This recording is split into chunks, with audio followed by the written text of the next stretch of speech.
고깃집 차릴 때 설비에서 가장 중요한 건 급배기 시스템입니다. 닥트라고도 하죠. 길다란 원통형 내려와가지고 연기 빨아들이는 그거예요. 의외로 많은 초보 사장님들이 이 덕트의 중요성을 간과해서 헛돈을 쓰곤 합니다. 저도 마침 그랬고요. 설비 투자를 할 때는 가급적 돈을 많이 쓰고 싶지 않은데요, 탐방을 하다 보면 분명히 덕트를 쓰지 않고도 장사가 굉장히 잘 되는 노포들이 있긴 있거든요. 그런 것들을 가본 초보들이 이런 생각을 하게 되는 거죠. 아, 덕트 없어도 장사가 잘 되는구나. 그렇게 하면 이제 공사를 이중으로 다시 하게 되는 거죠. 처음에 할 때는 아마 천장에 연기 빨아들이는 거 그거 정도는 만들었을 거예요. 근데 이제 내려오는 거는 안 해도 된다라고 생각을 했겠죠. 그러면 위에 원래 설치했던 배관은 철거도 못하고 그 밑에 한 칸 더 내려와가지고 배관이 또 지나가야 돼요. 일을 2번 하게 되는 데다가 돈도 더 많이 드는 거죠. 그러면서 천장도 낮아지고 식당 인테리어 분위기도 개박살 나는 거고.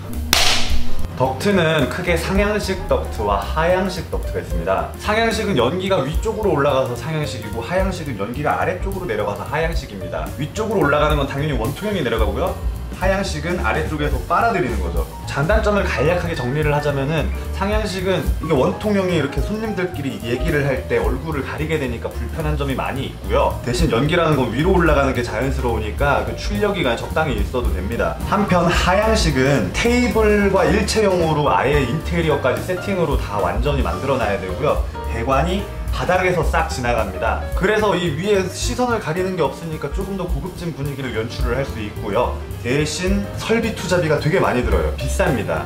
더군다나 이제 모터 출력도 연기가 위로 올라가는 게 자연스러운데 아래쪽으로 어거지로 끌어내려야 되잖아요. 그렇기 때문에 바람도 굉장히 세게 나옵니다. 그래서 고기 표면이 마르는 문제가 있다고는 하더라고요. 근데 예전에 벽제갈비에서 먹은 적이 있는데 하향식 덕트였거든요. 그냥 굉장히 맛있던데 뭐 그렇게 큰 단점인 것 같진 않더라고요. 단지 그냥 하향식은 비싸다. 뭐 이 2가지를 결합한 형태가 있는데, 뭐 코브라라는 형태가 있어요. 근데 나 그건 왜 쓰는지 모르겠거든요. 그냥 궁금하신 분들은 찾아보든가. 제가 하향식 덕트는 직접 써본 적이 없으니까 뭐 더 드릴 말씀은 없고요. 상향식 덕트는 이야기할 게 조금 더 있습니다. 연기통, 그 통 있잖아요. 이 재질을 금속 재질로 할 것인가 아니면 일회용 재질로 할 것인가, 뭐 이런 것들도 있고요. 어쨌든 이거의 유통기한이라는 게 한 6개월에서 1년 사이, 장사 잘 되면 6개월마다 갈아줘야 되고, 장사 안 되면 1년에 한 번 정도 갈아줘야 되는데, 금속 재질 같은 경우는 그냥 빼가지고 청소만 하면 되고요. 일회용은 당연히 버리고 새로 달아야 됩니다. 이 관리를 안 하면은 손님 고기 굽는데 위로 그 숯검댕이가 툭 떨어져가지고 먹는 손님도 기분이 나쁘고, 나도 그 나간 메뉴를 환불해줘서 기분이 나쁘고, 뭐 이래저래 안 좋게 돼요.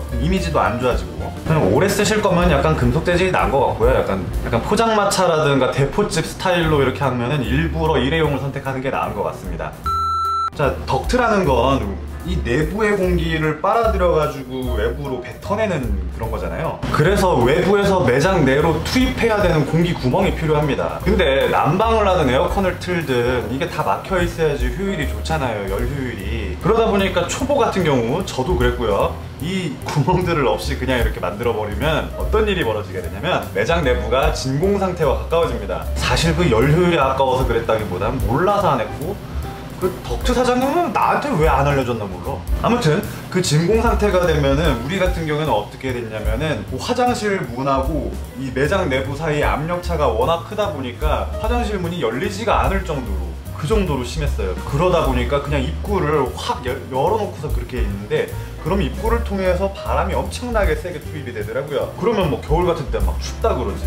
그렇다고 문을 아예 닫아놓자니 막 귀가 먹먹해지고 막 그 정도까지 압력 차이가 많이 납니다. 이런 구멍은 그래가지고 잘 가려가지고 이렇게 딱 설치를 하는 경우가 있어요. 약간 천장 쪽에 높은 곳에서 바람이 통하게 이렇게 뚫어놓는 경우가 많습니다. 환풍기를 달아도 좋고, 그냥 방충망 달아가지고 구멍을 만들어도 좋고, 그런 식으로 어쨌든 들어오는 구멍은 꼭 만들어 놓으셔야 돼요. 자, 마지막으로 오래된 노포집들이 막 그 덕트를 설치를 안 해놓고서도 장사가 굉장히 잘 되는 경우가 많죠. 이런 곳들은 크게 2가지 타입으로 나눌 수가 있는데, 첫 번째가 덕트, 요거는 설치하지 않았더라도 환기 시설은 엄청나게 깔아놓는 경우가 있습니다. 아마 그런 곳에서 식당 벽을 보시면은 환풍기가 쫙 줄지어 있는 경우를 많이 보실 수 있을 거예요. 거기에 천장 보면 급배기도 엄청나게 많이 달아놨을 겁니다. 결국 덕트 공사를 안 한 건 아니에요.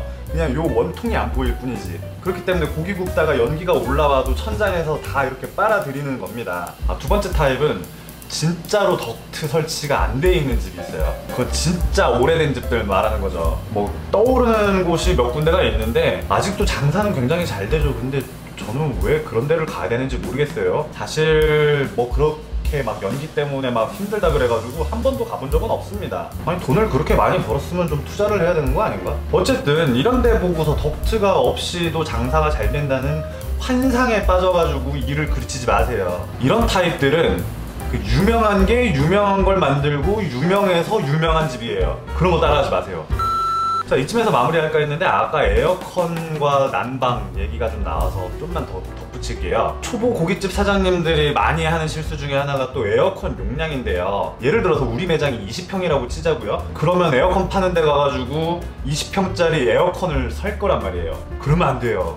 60평짜리 에어컨을 사야 됩니다. 최소 3배는 더 용량이 커야 돼요. 왜냐면은 테이블 곳곳에 전부 불이 피어오르기 때문에 이 열기를 감당을 못해요. 그냥 불을 피우지 않는 식당은 그냥 20평이면 써도 되겠지. 근데 고깃집은 아니에요. 더군다나 아까 닥트와 뭐 환기 시설 이런 것들 때문에 열 효율이 더 떨어진단 말이죠. 그렇기 때문에 에어컨을 좀 빡세게 최소 그 면적을 커버할 수 있는 그 용량의 3배는 하셔야 여름에도 시원합니다. 난방은 그래도 쉽지. 여기저기 불이 올라오니까. 근데 에어컨은 진짜 조심하세요. 더 빡시게 달아야 돼요. 여름에 뭐 그 더우면은 뭐 어디 가나 그 시원한 데 찾아가지 손님들이. 근데 제가 고깃집 인테리어 하면서 가장 고생했던 부분이 이 부분이라서요. 이거 가장 먼저 설명드렸습니다. 다음 편엔 인테리어 썰을 한번 풀어볼게요. 감사합니다.